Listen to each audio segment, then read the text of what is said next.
আসিয়া ডাক দিয়া বলে, ও দয়ার মালিক,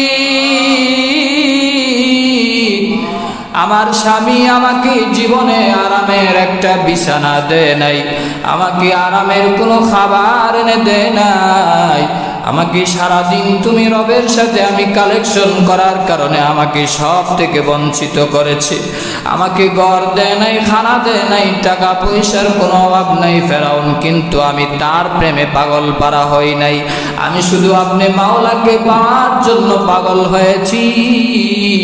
ও আমার মালিক, আমার স্বামী ফেরাউন আমার উপর টর্চার করেছে, আমাকে উত্তপ্ত তেলের উপর আমাকে কিছুক্ষণের ভিতরে মৃত্যুদণ্ড দিবে।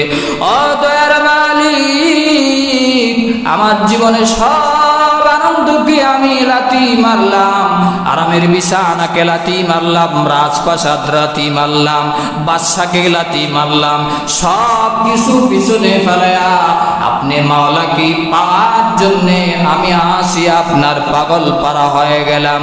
আল্লাহ বলেন, ক্বালাত রাব্বি বিনিলি ইনদাকা বাইতান ফিল জান্নাহ ওয়া নাজ্জিনি মিন ফিরআউনা ওয়া আমালিহি ওয়া নাজ্জিনি মিনাল কওমিজ জালিমিন। আল্লাহু আকবার।